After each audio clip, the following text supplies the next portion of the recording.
On a Taste for Reading, Considered as a Help in the Spiritual Life, by Father Frederick William Faber, a priest of the Oratory of St. Philip Neri. A man has tried for some time to avoid sin and to keep close to God. He has taken pleasure in prayer and religious services, and above all in the Blessed Sacrament. Peace is consciously stealing over a life which was perhaps fretful and agitated before. New self-knowledge comes in upon him largely, yet not so as to confuse or overwhelm him. He sees heights in the practice of virtue, which has been hidden in the clouds before, and he is not discouraged. He hopes to climb them, nay, he has a modest certainty that he shall one day stand upon those heights. He is realizing every day more and more that God loves him, and with the increase of that consciousness all other heavenly things increase within him. But now another trouble is becoming visible in his soul. It is no bigger than a point, less than the hand which the prophet saw from Carmel. It is stealing up, like morning over the sea, without a sound, with a level grey brightness over the waters, shyly, as if it were not sure of a welcome, yet gradually, as if it did not wish to take us by surprise.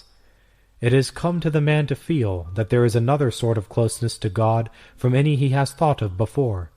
Another form of goodness is taking shape before his eyes. A tranquil dissatisfaction is mastering him. It will soon grow into a restlessness, but a restlessness which lies on a deeply hidden peace. He looks up to heaven to God, but lo, a hand is put out from the depths of his own soul, and is fain to draw him gently down there.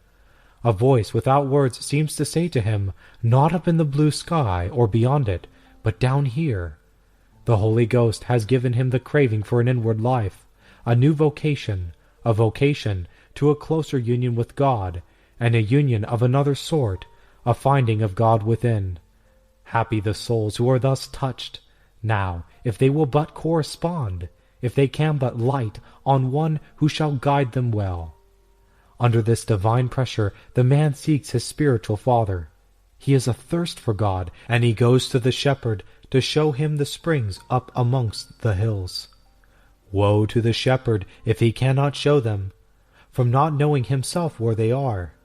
The inquirer naturally lays before his chosen guide all that has passed within him and is passing within him still. He tells him of the faults of his past life, and, as far as he can judge of himself, the faulty tendencies of his natural character. He and his guide, however, are in very different states of mind. He is engrossed with the delight of his pleasant feelings. He is yet thrilling under the divine touch. But his guide sees onward, far onward, beyond that first range of beautiful mountains. He sees the portals of a wilderness, and through them the wastes of pale glistening sand.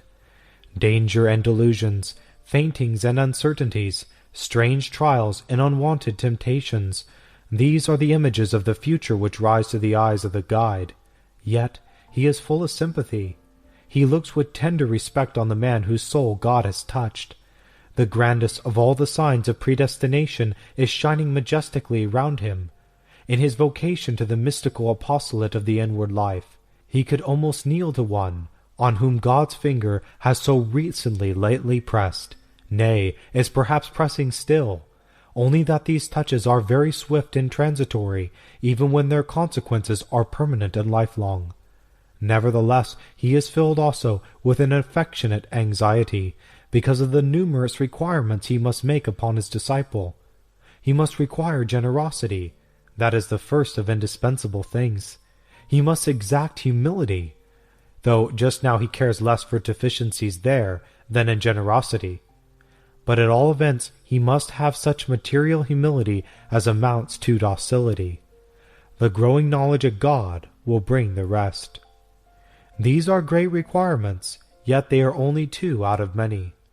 What can he dispense with, so as neither to frighten nor to burden the beginner? He need not be much afraid of frightening, for men are unconsciously brave in whom a recent touch of God is still throbbing. But he may easily burden him overmuch, and so may even suffocate grace in the soul. Generosity and humility are very great things, but so great that at least he must with them have one lesser thing, one little thing, along with them, an engine small enough to be practicable, an implement capable of working on small scales, a tool not too big to be well grasped and held tight without distracting the whole man by the mere effort of handling it. He chooses one which his disciple hardly expected, nay, at present cannot bring himself to believe in: a taste for reading. With all the varied future as well as imminent difficulties of his dear disciple before him, the master seems exaggeratedly anxious that he should already have, or forthwith acquire, a taste for reading. To all he will say it is important, even inside the walls of a cloister, but to souls in the world, who have neither rule, cloister, nor superior, he will most dogmatically assert that this taste for reading to be, as a general rule, indispensable to perfection, and that without it he cannot pretend to undertake the work now entrusted to him. Beginners must take many things on faith. Long before they are perfect, they will have learned that they must take all things on faith. Such depths will have opened upon them as to show inscrutable difficulties everywhere. The habit of believing will have become stronger than that habit of knowing. Men who have to learn, as all spiritual men have, that obscurity is the clearest and purest kind of light, have also other strange things to learn, and are too much engrossed to have time to be astonished. Beginners, therefore, must take for granted that their master knows what he is about, when he lays such stress upon a taste for reading. Perhaps the monks of St. Hugh of Lincoln had to take it on faith when their saintly abbot made so much of it. His biographer tells us that it was one of his chief cares that all his religious should be provided with plenty of devout books, and books were scarce in those days. St. Hugh was always impressing upon them the duty of reading. He even went so far as to tell them that their spiritual books were their arms in times of war, their occupation in time of peace, their support in time of trial, and their remedy in times of sickness. St. Ignatius went quite along with St. Hugh in this present matter. However, it is not my object at present to accumulate authorities to prove the immense importance of reading in the spiritual life. I want rather to explain the stress laid upon it by ascetical masters, and to make it less strange to those who think it strange. Perhaps they will thus allow themselves to be persuaded to a more generous docility in the matter.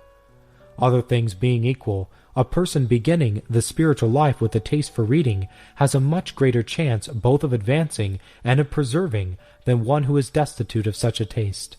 Experience shows that it is really almost equal to a grace. The hardest thing in the world is to think, that is, to think real thought. Goethe said that if man wanted to think, they must avoid thinking about thinking.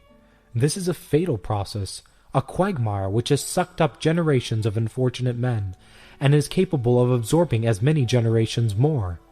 The best test of a system of education is the power of thinking which it engenders in its men. If we are at all observant, we must have been struck with this feature in the conversation of self-educated men, that while it is very often clever, it is hardly ever characterized by real thought. The power of thinking is an immense help in the spiritual life, but it belongs to the few, and is mostly the result of an excellent education, which is, in this matter as in all others, the grand natural support of the life of the Church. Next to the power of thinking, we may reckon the power of reading, or, to be less exacting, the taste for reading, which in spiritual matters is practically the same thing with the multitude of men, as the most important of all the personal, non-supernatural qualifications for an inward life. As the power of thinking is the highest test of a system of education, so the second test by which it should be tried is its successful creation of a taste for reading. But by all persons a taste for reading is positively attainable, while the power of thinking is not so. Men who have been loosely and disjointedly educated, or educated without the cultivation of their imaginations, will have all the more difficulty in acquiring this taste for reading. Still, the difficulties are not very formidable. The process is little more than one of time. There are harder things to be done along the road to perfection, and success more than repays the effort. Anyhow, whether we have the taste for reading already, or whether we have to acquire it, we may be sure that he, who begins a devout life without it, may consider the ordinary difficulties of such a life multiplied in his case at least by 10. I will now make some observations with a view of showing you that this is not an exaggeration. In the first place, the mere knowledge gained by reading spiritual books, even books which are very indirectly spiritual, is of incalculable importance. And I am not speaking of erudition. I am aware that there is a consent among the great ascetics of the 17th century that learned persons are nearly the most difficult to lead to perfection, both because the absorption of learning engrosses their interests and interferes with habits of contemplation, and also because the process of study withers the freshness of the mind for prayer, and dries the affections as if an east wind had passed over them. But knowledge and learning are two different ideas. It is not easy to think out for ourselves even very obvious things. Reading suggests them to us. It increases the light round about us, and also the light within us. We gain time by appropriating through books the experience of others. We learn methods which shorten roads. We multiply our motives of action, and we infuse new vigor into old motives by understanding them better. It is instructive to observe that when God is pleased to raise ignorant and illiterate persons to a high state of perfection, he infuses into them supernatural science, making them very frequently even accomplished theologians and profound expositors of Scripture, as if knowledge must lie in the spiritual soul either as a cause or an effect of holiness, or more probably as both. It is the common rule that an ill-instructed person can never attain any considerable heights in devotion. He must have, for the most part, a knowledge of spiritual things, and even some knowledge of theology. In the next place, we must take into account the direct assistance in our combat which we derive from reading books about God, and the soul, and the virtues, or the lives of the saints. They stir up our affections to God as we read. They elicit by a gentle compulsion continued acts of love, of hope, or faith, or desire, or contrition. They are like inspirations to us. Silent divine voices leap into our souls from off the page. Spiritual reading is itself an essential exercise. It is a special and peculiar form of prayer, the management of which is one of the most important features of our spiritual day. Historically speaking, the reading of the lives of the saints alone has been a most energetic power of holiness in the Church for long ages. It will almost surprise us if we make an effort to remember how much we ourselves owe, in our little efforts after spirituality, to the study of the lives of the saints. So far we have considered spiritual reading as directly intrinsic portion of a devout life, one of its actual and almost indispensable exercises, and we have considered this very briefly, inasmuch as it deserves to be handled separately, both because there is so much to be said upon it, and because what might be said is of such great importance. What we have now to bring forward, although it is primarily concerned spiritual reading, applies also to the reading which need be only indirectly spiritual. Everyone must have experienced the good effects of religious reading as connected with prayer. Prayer is the grand difficulty of most souls. Solve that difficulty, and other difficulties are solved with it. Now reading feeds and furnishes prayer. It supplies matter. It plants the wilderness. It irrigates what has been planted. The old masters called it oil for the lamp of prayer. How often do men, not beginners only, but men who are far from their beginnings now, complain that they do not know what to think about at meditation, or what to say to God? It is not too much to affirm that regular and rightly practiced spiritual reading obviates at least half of the difficulties of meditation. It is a sad thing to have been 20 years serving God, and to still be fighting with our morning meditation, although it is a comfort to think that Saint Teresa was engaged in those hostilities for 17 years. Reading is also of no inconsiderable service simply as an occupation of time. The use of time is one of the chief difficulties of the spiritual life. If we may distinguish the one from the other, we should be less frightened of Saint Teresa's vow, always to do what was most perfect, than of Saint Alphonsus's, never to waste a moment of time. And the most impressive thing in those wonderful 88 years of Saint Andrew Avellino is his never having let a moment glide by unperceived and unoccupied. It tries our faith to think of it. Now we cannot always keep our minds fixed on God. I mean, we who are not saints. We may doubt it of the saints, gravely doubt it, but having no experience of sainthood, we cannot dogmatize about it. Yet when the effort to do so would be too much for us, There are in most of our days gaps of time which would be filled up with inutilities. Inutilities would be the most innocent thing filling up them, yet how spiritual wasting also.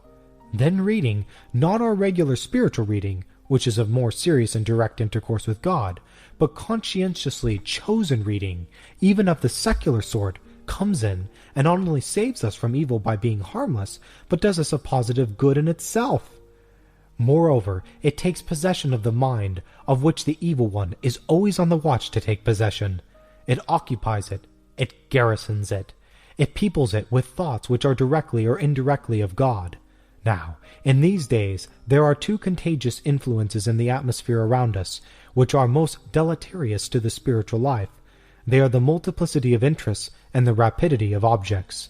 It is sad to see the success with which these two things thrust God out of our minds, perpetually edging a little more forward, and a little more, and a little more. The mere occupation of our minds, therefore, with religious objects has become of serious importance in devotion, especially to those who are living in the world, and so are forced to hear its roar, and to turn giddy at the sight of its potential swift whirling and revolving, as if it were a machine of God got loose from his control. I need not dwell on this, but it would not be easy to make too much of it, for what has taken possession of the current of our thoughts has taken possession of our whole selves. A taste for reading is therefore especially necessary for these times, because of their perils and their peculiarities. It is by this occupation of our thoughts that reading hinders castle-building, which is an inward disease wholly incapable with devotion. Perhaps it is speaking too broadly to say that reading hinders it altogether, but at least it makes it much less likely, and confines it within much narrower bounds. In temptations also, it is a twofold help, both negative and positive.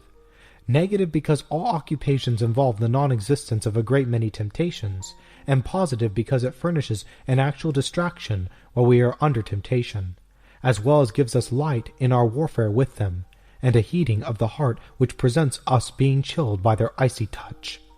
It also delivers us from listlessness, which is a dangerous enemy of devotion, especially to those who live in the world, and have not the help of an always pressing rule and the soft, uninterrupted pulsations of community acts. Towards afternoon, a person who has nothing to do drifts rapidly away from God. To sit down in a chair without an object is to jump into a thicket of temptations. A vacant hour is always the devil's hour. When time hangs heavy, the wings of the spirit flap painfully and slow. Then it is that a book is a strong tower, nay, a very church, with angels lurking among the leaves as if there were so many niches. But from our privacy let us pass to society. Conversation! What a stormy sea that is for a spiritual man to navigate. Possibilities of sin everywhere, rapid flow of indeliberate words, galloping of images through the mind, indistinct in the dust they raise, impossibility of adequate vigilance because of impossibility of ubiquity, unsatisfactory helplessness in the effort to preserve general purity of intention, tongues, wetting tongues, brain heating brain, faces kindling faces, rapidity at least becoming terrific, and with the rapidity unguarded oblivion, while truth and justice and charity and reverence and modesty and kindness are standing round, mute listeners, shy, jealous, suspicious, frightened, almost fanciful, wincing visibly now and then, and the great fact that we are talking in God, with his immensity for our room, gradually growing less and less distinguishable. Were it not so hard to be one of the silent saints, even commonly good people would gradually steal into Carthusian deserts. But reading helps to make conversation harmless, by making it less petty and less censorious. Our books are our neighbor's allies, by making it less necessary for us to discuss him. It is very hard for a person who does not like reading to talk without sinning. As a help to the government of the tongue, therefore, that government without which, as St. James tells us, a man's whole religion is vain, a taste for reading is invaluable. It also makes us and our piety more attractive to those around us. It enables us to adorn our Christian profession much more in the sight of others. Ignorance is repulsive, but I doubt if it is so repulsive as that half-ignorant narrowness of mind which characterizes persons who do not read. The whole world is full of objections to devotions, and its want of geniality, of sympathy with men and things is one of the chief objections to it. We may be quite sure that men have the whole preached the gospel in their conversation more when they spoke indirectly on religion than when they spoke directly on it. Common interests are a bond. We are better missionaries in daily society if we have a taste for reading. And this, of course, does not mean spiritual reading on the one hand, nor, on the other, that light reading which dissipates our spirit, sullies our faith, and makes our conversation puerile or frothy. Above all, a taste for reading is necessary for Christian parents. It is evil for those children who are more educated by tutors and governesses than by their own parents. A mother who is little with her children is but half a mother. And how dull and foolish and uninteresting and uninfluential must children grow up if, as their minds expand, they find the conversation of their parents, as the conversation of unreading persons must be, empty, shallow, gossiping, vapid, and more childish than the children's talk among themselves. It is this which explains what we so often observe, that a taste for reading, or the absence of it, is hereditary. Furthermore, still speaking of society, a taste for reading often hinders our taking the wrong side in practical questions, which are mooted in the world, but tell upon the Church. It does this either by information it has enabled us to obtain on the subject itself, or by making our instincts accurate and sensitive through our familiarity with right principles, and with the subjects kindred to the one under discussion. Look how many little-minded, narrow-sighted good people get on a wrong track about the Church, and the Pope, and the public affairs, especially in a non-Catholic country, simply because, having no taste for reading, they are fractions of men rather than men. Now to go back to ourselves again, and our own self-improvement. Do we not all perceive in ourselves a tendency to become vulgar, to be interested with petty interests, to be recreated by foolish recreations, to be allured by ignoble pursuits? It seems as if, when the happy liberty and sweet clever simplicity of childhood evaporated, they left some dregs of sheer unmitigated puerility behind them, which made us shallow in the soul upon which we ever and anon standing. Very high spirituality sets us far above all this, but which of us is dwelling in those regions? Meanwhile, a taste for reading obviously does the same work for us in another way, and naturally with inferior success, yet with a success complete in its kind and degree. It raises us. It calls out our manhood. It makes us grave. It infuses an element of greatness in everything about us. The same taste also helps us with our temper. It aids us in the supernatural work of gaining inward peace. When we are fretted, and are too feeble to lay hold upon higher things, we have always a self-tranquilizing process at hand in reading. But who is not fretted well-nigh daily, and well-nigh daily forfeiting graces by his fretfulness? When I said before that a taste for reading was especially necessary for these times, I said also that it was especially necessary for those leading devout lives in the world, for they are the souls who most want peace, and least find it. I am afraid of making you suspect me by the multiplicity of my reasons. Nevertheless, you must bear patiently with me some more, which will not occupy us long. The spiritual life is always more or less a work in the dark, but it is a darkness in which we see. Nevertheless, when we see what we are doing, and whither we are going, what our work is, and how God would have us do it, we work more securely, and advance more rapidly. Even when we see our end before us, we have often to arrest ourselves in life, and make a deliberate election of the means calculated to bring us to our end, and still more often we have to decide upon the character of some apparent means, which may in reality be a temptation or a distraction, either to turn us aside from the right road, or at least to hinder us from concentrating our efforts upon our single ascertained end. In all these cases we derive the greatest assistance from reading. Indeed, it is astonishing how pertinent all our reading seems to become when we are in difficulties. It is as if the Holy Ghost, rather than ourselves, had chosen what we should read. And it is He, most assuredly, who gives us now such a special unction and a special message to our souls in their present straits. As a taste for reading assists us by illuminating our own work, so does it enlarge our charity in judging the work of others. The more we know, the less narrow are our minds. Our sphere of vision is increased, our horizon is wider. We appreciate the manifold varieties of grace and of vocations. We see how God's glory finds its account in almost infinite diversity, and how holiness can be at home in opposites. Nay, how what is wrong in this man is acceptable, perhaps heroic, in that other man. Hence we free ourselves from little jealousies, from uncharitable doubts, from unworthy suspicions, from unsympathetic cautions, from ungenerous delays, from narrow criticisms, from conceited pedanteries, from shallow pomposities about others and their good works, things which are the especial diseases of little great men and little good men, and which may be said to frustrate 1/3, if not more, of all the good works which are attempted in the Church. Goodness, which is not greatness also, is a sad misfortune. While it saves its own soul, it will not let others save theirs. Especially does it contrive, in proportion to its influence, to put a spoke in the wheel of all progress, and has almost a talent for interfering with efforts for the salvation of souls. Now, if reading did no more than abate the virulence of any one of these 8 diseases of narrow goodness mentioned above, would it not be a huge work? For we are all of us little, at times, even when we are not habitually little. Self-love makes us jealous, and jealousy makes us little.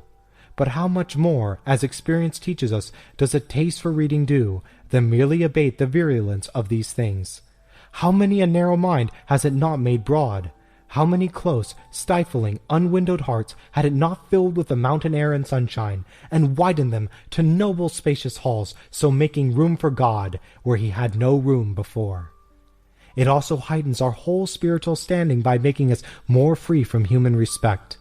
When we have a taste for reading, and reading approved religious books, we acquire the sense of standing under the eye and at the judgment seat of great and holy minds. Their judgment give the law to ours. They introduce us to another world, where right measures and true standards prevail, and where injustice and falsehood are righted in the mind as they will be righted in fact at the general doom. Hence the judgments of that little inefficient circle immediately round ourselves, which we surname the world, are less important, less all in our eyes than they used to be. We have gotten accustomed to higher things, to wider prospects, to greater worlds. He who does not suffer from the tyranny of human respect will hardly appreciate the force of this reason. But in what fortunate clime, or even in the anchorite cell, is that blissful man to be found? Last of all, we must not forget St. Hugh's reason for making much of good books, that they make illness and sorrow more endurable. Doubtless, what has surprised us in all our illness is that they have sanctified us so little. Pain has done so much less for us than by all accounts it should have done. Our experiences of the matter has not been the same as the experience of the saints.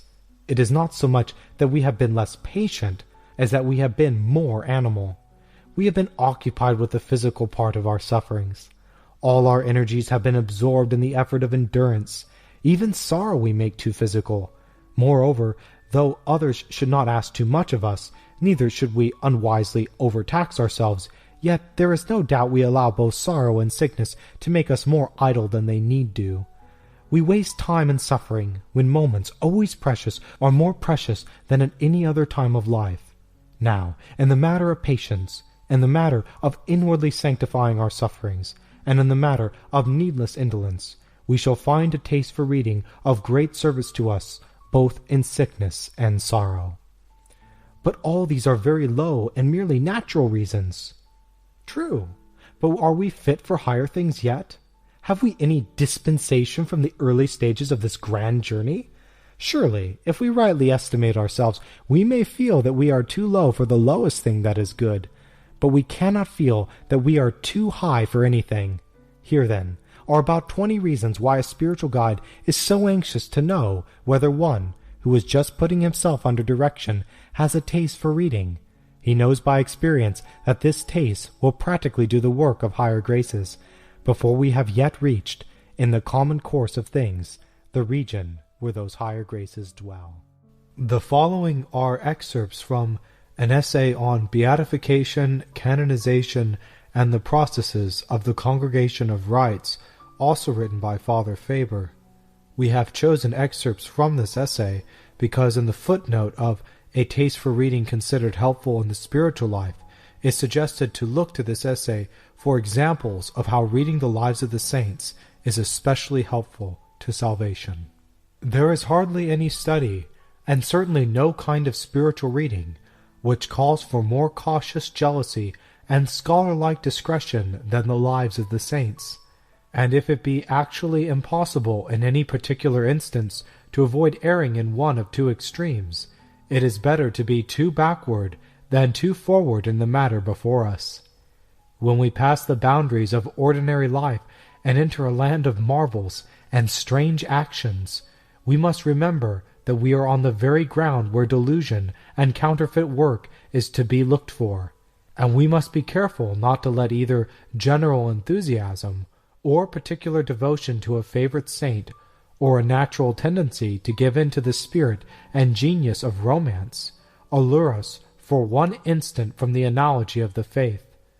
It is a comparatively trifling mistake to deal out too scanty an allowance for belief to the miraculous gifts with which Almighty God may have favored one of his chosen servants and vessels of election, but to be beguiled into false devotions or immoderate feelings, to confound the possible with the probable with the certain, and even the certain with that is matter of faith, is a far more serious affair, essentially injurious to our best spiritual interests, and yet which very easily comes of confounding the admirable with the imitatable in the lives of the saints. Indiscreet corporal penances, peculiar observances of interior mortification breeding scruples because unsuited to us, a morbid hankering after raptures, ecstasies, and other supernatural gifts, a conceited fancy, perhaps one of the most perilous of delusions, that we are being raised to the highest degrees of mental prayers, affected singularities in good works, disregard and disesteem of our director, as though he misunderstood what God is doing in our souls. These are some of the errors into which an undiscerning study of the lives of the saints has led and may lead, and the simple enumeration of them is a sufficient condemnation. What has happened in Catholic countries may occur, though it be less likely, even where the cold atmosphere of heresy does so much to chill anything like devotional excess. But, so the very number and danger of the errors into which hagiology may lead will give us some idea of the value of it as a means of spiritual advancement, and of the consequent dread of it felt by the spirits of evil. That which cannot be abused is good for nothing, said the acute Niebuhr of his bold canons for interpreting the legends of primitive history, and it would argue a great want of moderation as well of discriminating judgment to set aside the study of the saints' lives altogether because of the dangers into which an ill-guided and incautious imitation might lead. An intolerant impatience is trying to dispense with what lays under the troublesome obligations of calmness, prudence, and discretion is generally a symptom of rash judgment, a prejudice greatly to be distrusted, and of an irritable impetuosity which would be very unbecoming in one who should put forward his opinion for others to follow, or who should venture to wield the weapons of spiritual direction. We should be aware as much of this unsafe precipitation as of a blind, unintelligent credulity, or an imperious desire to force others to believe and like as much as we may have happened to believe and like ourselves. All the saints and spiritual writers have agreed in no one point so signally as in recommending the perusal of saints' biographies. The lives of the saints, the gospel in practice as he called them, were the constant study of St. Alphonsus Liguori during the period of his conversion, at the time when he left the bar and vowed to be an Oratorian. To the lives of the saints read upon his sickbed by the wounded Ignatius, the Church owes, through the mercy of God, the conversion of that wonderful man, and the incalculable fruits of his conversion in the labors of his glorious and persecuted society. The story which St. Augustine tells us in his Confessions of the 2 courtiers of Theodosius, converted all at once by the marvelous life of St. Anthony, is too well known to be repeated here, and we read of the blessed John Colimbano, that he led a worldly, covetous, and irreligious life, but that one day, as his quaint old chronicler describes it, he went home from the warehouse more hungry than usual, and because his dinner was a little delayed, he got out of temper and abused both his wife and his servant, saying he was in a hurry to go back to his counting-house. "You have too much money and spend too little, John," said his wife. "Why are you putting yourself out in this way?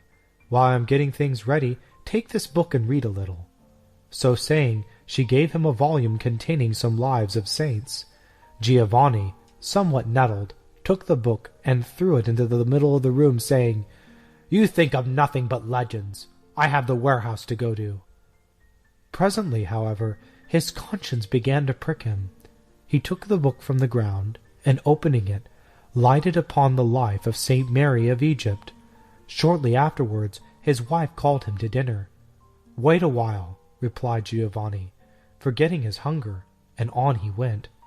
The legend was long, but as his old biographer observes, there was a celestial melody in it. Time sped. His wife looked at him. Giovanni was still reading, and what was more, grace was working. There was conversion in the legend of the penitent of Egypt. The story softened his heart. It was his thought by day and his dream by night. The churlish Giovanni began to give alms, and always just double of what was asked of him. And to that reading was owing the outburst of the love of God which the blessed Giovanni spread with his poor sheep of Jesus, the Gesuati, from one end of Italy to the other, from the Pope down to the swineherd of Siena. It would be endless to multiply instances where grace has worked through the study of the lives of the saints. Probably there are few of our readers who have not experienced it themselves. Let us content ourselves by casting a glance at the last day of Saint Philip Neri's life, for he, if anyone, can give us safe instruction in the matter. On the morning of Corpus Christi, the day on which God so suddenly took him to his reward, when the Holy Father had heard the confession of his favorite, Francesco della Molera, he said to him, "Francesco, remember that for the future you always come to the oratory to hear the sermons, and do not forget to read spiritual books, especially the lives of the saints." Aware of his approaching end, he gave his penitents that morning spiritual instructions, with an unusual tenderness mingled with solemnity, and he was particularly urgent about three things: the frequentation of the sacraments, the attending of sermons, and the reading of the lives of the saints. After he said vespers in Compline, he spent the afternoon partly in receiving visits, and partly in hearing the lives of the saints read to him, and he had the life of Saint Bernardino of Siena, that eloquent lover of Mary, read to him twice over. Such were the practice and counsel of a saint, just as he himself was about to enter into glory.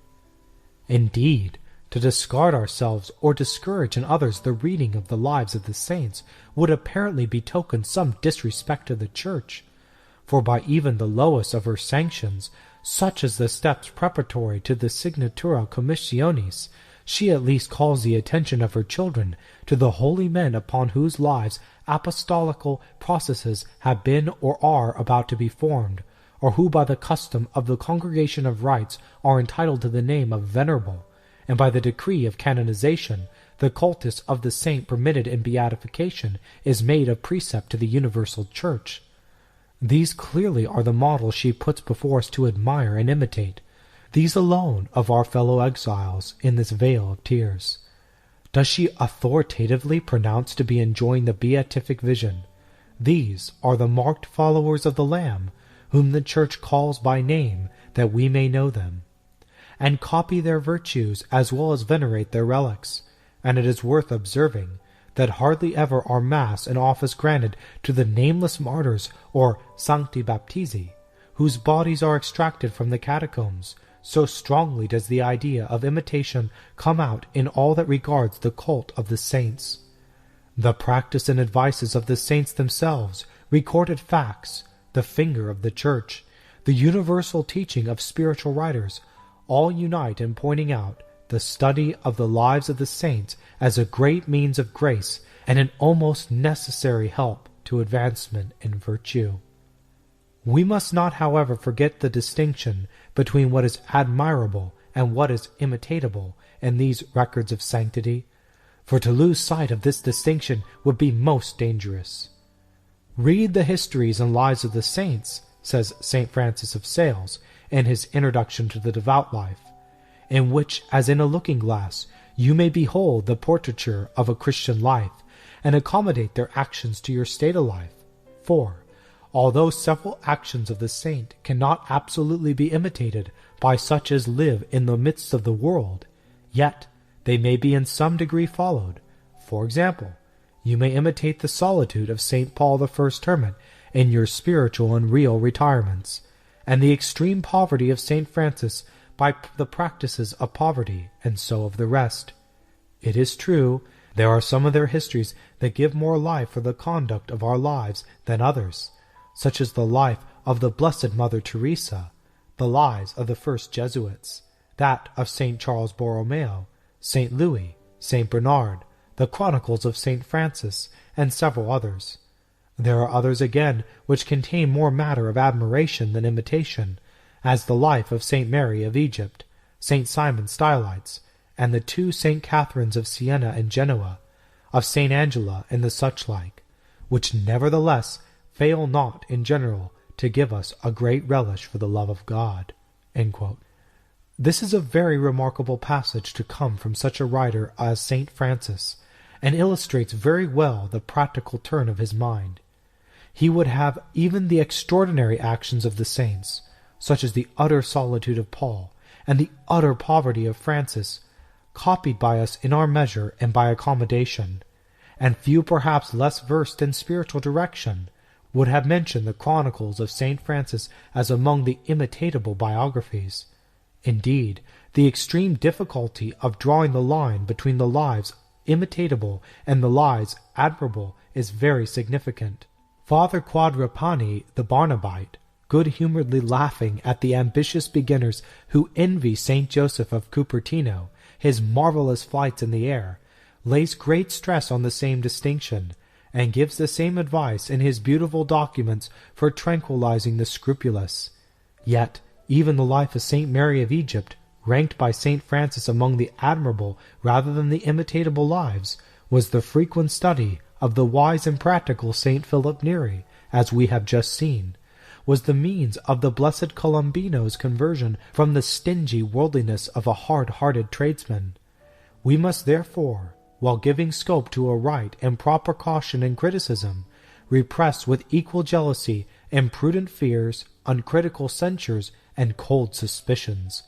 We must take the middle road of kindly and intelligent moderation, and endeavor to ascertain for ourselves safe canons by the aid of which we shall be enabled to maintain this middle ground against both coldness and credulity. Everyone will admit that there is an immense body of direct or indirect teaching in these biographies, bearing in the way of illustration at least, if not of proof, upon the commonly received doctrines in the schools of theology. A man need not have gone deeper than Bellarmine in his reading to perceive this. A whole corpus of doctrine and practice might be drawn up out of them, and as a matter of fact, great use is made of them as soon as every man come to teach doctrine or aesthetics in a practical way. Almost all the great works of catechetical instruction are adorned by examples drawn from the lives of the saints, and the same remark will apply to a considerable proportion of our most classical books of devotion. Some of this teaching consists in beautiful enforcements and exemplifications of truths already taught us by authority. Some adds its weight to questions left open to dispute in the Catholic schools, and inclines the balance in this or that direction. Some forms the actual foundation of pious opinions among the faithful, or aids in propagating new devotion, as St. Teresa gave at least quite a fresh stimulus to the devotion to St. Joseph, and Venerable Margaret Mary Alacoque and Father Colombere to that of the Sacred Heart. Even the miracles themselves are in many instances closely connected with doctrine. The truth of all this may at once be shown by a few examples. Saint Philip Neri, previous to the reformed discipline of the Council of Trent, miraculously discovers a youth to be in priest's orders by the shining of his sacerdotal character on his forehead. Saint Catherine of Bologna assures us, and her words are quoted in almost countless treatises of devotion, that she gained whatever she wished through the intercession of the holy souls in purgatory. Yet this appears opposed to the teaching of Saint Thomas. The question of the safety and propriety of the peculiar devotions to the sacred humanity of Jesus, which are found such stumbling blocks by those who are not Catholics, and have been so successfully propagated by the sons of St. Ignatius, is considered as set at rest in no slight degree by the authority of Saint Teresa, and the supernatural lights she received on the subject. From the life of Saint Francis Jerome we gain a fearful knowledge of the intensity of the pains of purgatory.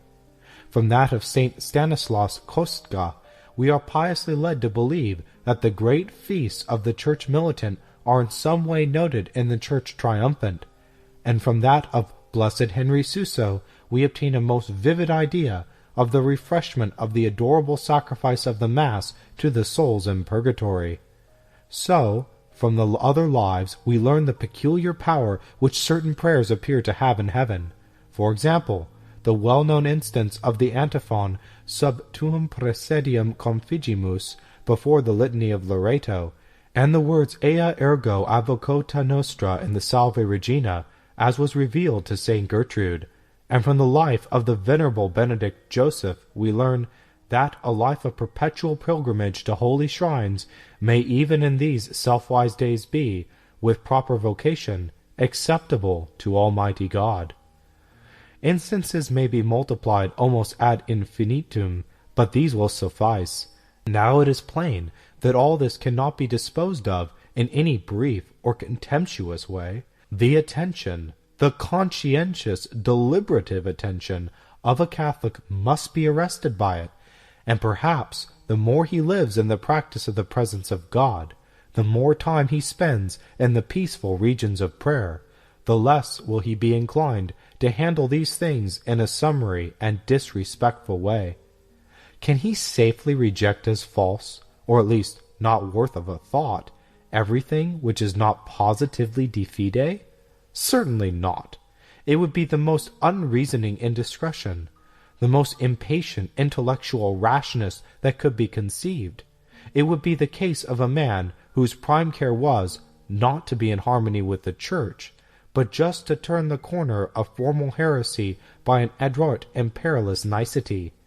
It would be the case of a man who through culpable idleness and still more culpable fretfulness of intellect declined the toil of thought and humble submission to the authority of great and good men which the matter required and exacted, and having thus come to a decision by a faulty moral process, he would be found, as is usual, bigoted in his own opinion, and a loud and irritable censor of those whose opposite conduct appeared to contradict his own. What then would be the course which a wise and pious discretion would pursue? First of all, a man would lay down the authoritative teaching of the Church as his sole rule, his only really divine one, and while he would not venture to assert that everything besides that was false, he would most unhesitatingly assert that everything which contradicted that was beyond all controversy false, and secondly, that whatever even seemed the least out of harmony with the rule was of no account to be received until the apparent discrepancy was reconciled in some way or other, and thirdly, that in no subject matter would he evince more slowness, more jealousy, more suspicion, than in the case of these apparent discrepancies with authorized teaching, and fourthly, that the more exclusively such matters rested on visions, revelations, prophecies, and the like, all the more cautious would he be in receiving them, because he would feel himself within the special province of spiritual delusions. Let us open the most accredited books of devotion and spiritual direction, and see in what sort of way they are handled there, for their appearance in such quarters is very much connected with the whole question now under consideration. Take, for example, the noted catechism Spirituality of Father Surin. Speaking of true wisdom, he says, Question: in what does true wisdom consist? Answer: in ruling our judgment according to the common sense of the saints. Question: what do you understand the common sense of the saints? Answer: I understand what they commonly think of the maxims of the gospel and the ideas which they have of perfection. Question: what then are the sources of true wisdom? Answer: the gospel, the writings of the saints, their sentiments and their conduct. When all of them, or nearly all of them, agree in thinking in the same way of certain points of perfection, for example, of the practice of gentleness, of self-contempt, and of the virtues about which we have spoken of in the chapter on the Evangelical Counsel. For although the saints differ very much from each other, looked at with reference to their outward conduct, they resemble each other strikingly in their idea of virtue, and in their manner of practicing it, so that it is evident they are all animated by one spirit. This assemblage of ideas, maxims, and practices in which the saints agree form what we call true wisdom. It has two essential characteristics. The one is to be opposed to human prudence to such a degree as to look to men's eyes like folly, and the second is to be so deep and hidden that even the majority of those who practice virtue do not comprehend it, although no one who lives according to the spirit of Christianity can be altogether ignorant of it. Question: have you no example by which you can make us understand wherein this hidden wisdom consists? Answer: there are none more marked than those of St. Francis and St. Ignatius. They love contempt to such a degree that they wish to pass for fools, and to perform actions which might earn that title for them. And although they had the precaution to warn us not to follow instincts of this sort without great reasons involving the glory of God, it is nevertheless true that they regarded this practice as an excellent degree of perfection, and that in this matter their opinion was conformable to that of the rest of the saints. There are several other points in this wisdom which the greater part of mankind has no relish for. For example, taking affronts and insults quietly, without seeking reparation for them. Question: besides the gospel and the writings of the saints, is there no other living rule on which we could form ourselves so as to acquire this wisdom? Answer: among the persons with whom we live, the common opinion of those who pass in the minds of the public for perfect may serve as a law and sure rule in this matter. For it generally happens that those persons whom we considered truly mortified, disinterested, and wholly given up to piety all think alike, and without knowing each other, agree perfectly in the judgments they pass on the practice of virtue. It is in fact because they are all breathing the same air of sanctity, and are interiorly instructed in the same school, which is that of Jesus Christ. These persons, who live according to the maxims of the gospel, may be regarded as the depositories and interpreters of the minds of the saints, and we may apply to them what our Lord has said of himself. They who shall do the will of my Father shall know if this doctrine be of God. Let us then, who wish to acquire the true devotion, consult the opinion of the persons of whom we have spoken. As to men of learning and talent, if their wisdom is not based upon the mortification and abnegation of the gospel, they may indeed serve well for a rule in matters of faith and theology, but it would not always be safe to follow their opinion in the practice of this hidden wisdom which Jesus Christ has taught, and which the saints alone have relished. In fact, we see that scholars are so little agreed among themselves upon questions of this sort, and pass such conflicting judgments on matters of spirituality, that no great account is to be made of what they say of it." End quote. But there is also another point which should not be forgotten, and which seems to render the isolation of the saintly character more complete and impressive. For if the differentia of the saints is to be found in the combination of their marvelous and eccentric suffering, and all sufferings, especially the persecution and opposition of good men, seems to be an inseparable accident of sanctity, so soon as, and so far as, it is heroic. It was necessary that Christ should suffer and so enter into his glory. This, in its measure, is applicable to his saints. Not only are the sicknesses of the servants of God and the ordinary afflictions of his life inquired into, and the manner in which he bore them, but the falling away of his friends, the ridicule of the world, the opposition of even good men, are investigated with special care, and that too, while the debitum of his virtues is under consideration, as though these afflictions and thwartings were, so to speak, authentications which Providence is sure to give to heroic virtue, and of even a more convincing nature than miracles, seeing that the investigation of these cannot be entered upon until the debitum on the virtues has been solved and set at rest. Yet it is plain that these things add greatly to the likelihood of the saint's character being misunderstood, or giving offense at first sight. They impart a look of strangeness to his life. They naturally make us suspect singularity, or self-will, or at least a want of discretion in not keeping in favor with virtue. We read in the lives of the saints of plans and actions which offend many even pious readers. They disapprove of them in themselves. They disapprove still more of their being held up either to the admiration or imitation of the faithful.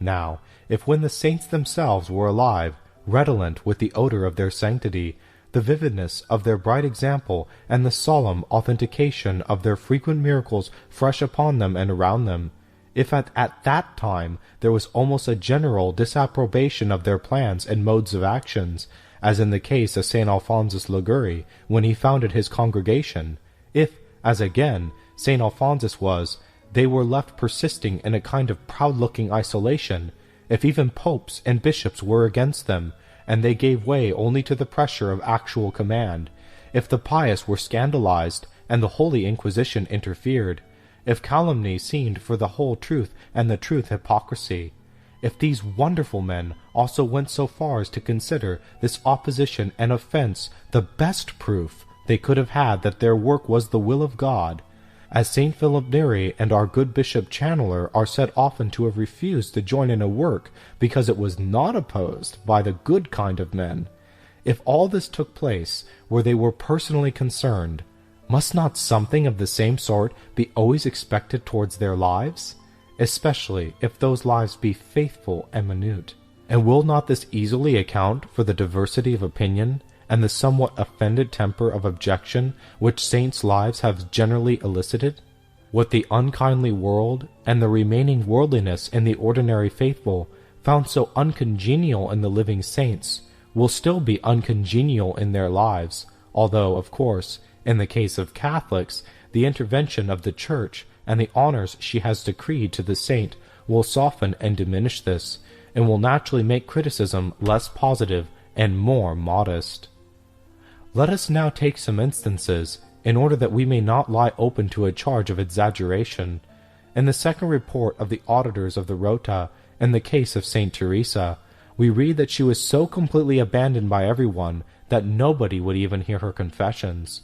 The auditors tell us of Saint John of God and Saint Jerome of Melani that they were counted and treated as mad. Surius tells us the same of Saint Louis, King of France.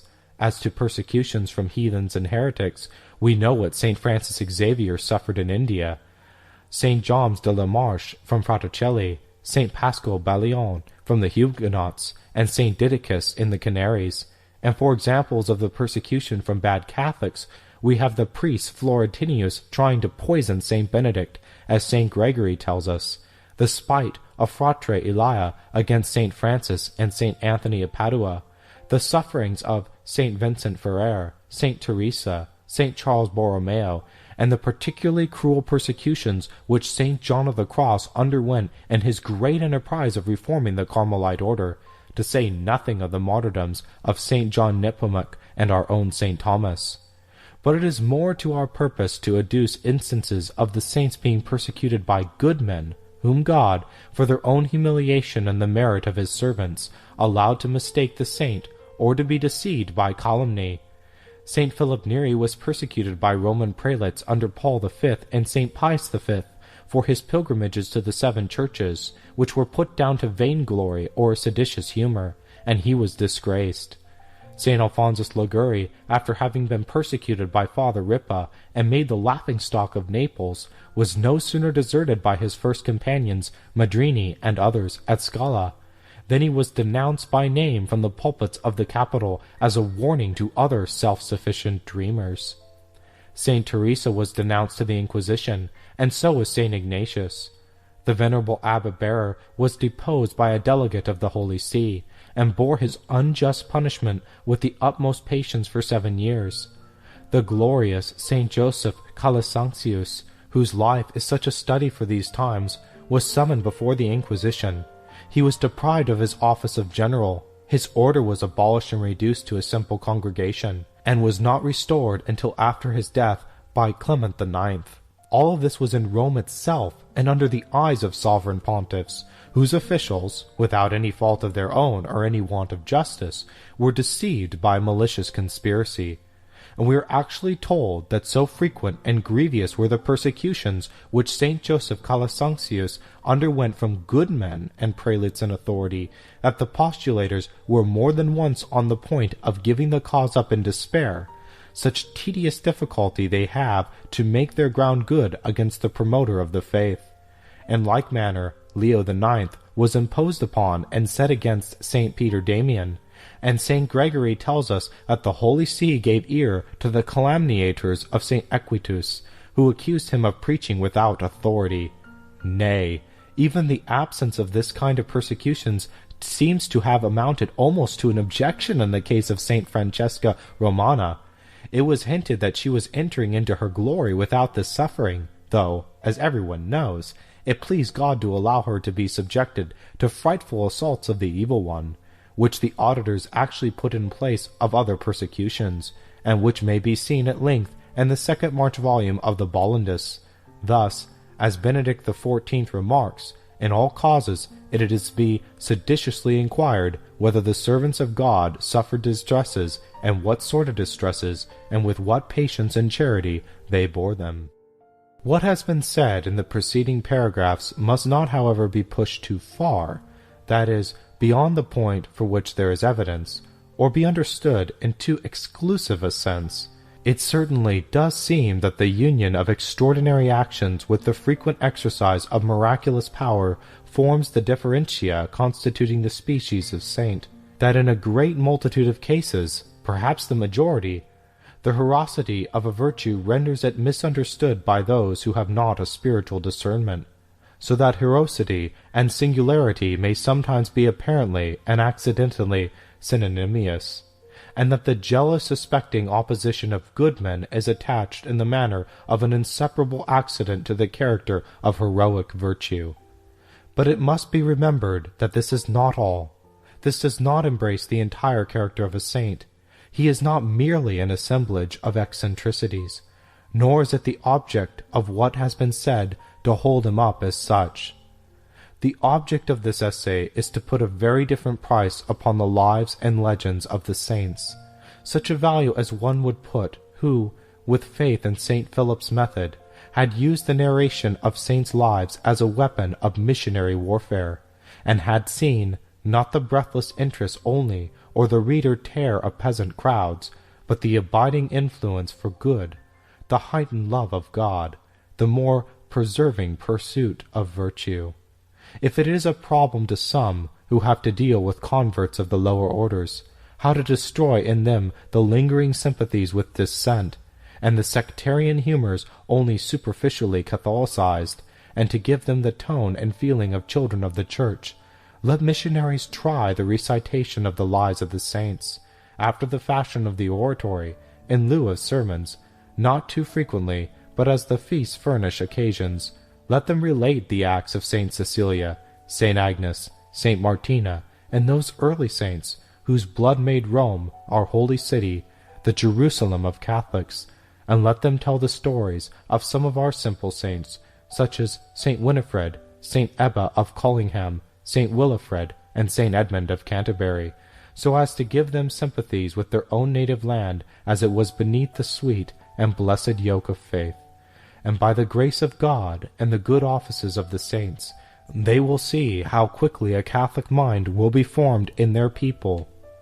Let us not then hastily reject the lives of the saints as dangerous reading, or indulge in immoderate expressions of exaggerated apprehension as to their effects.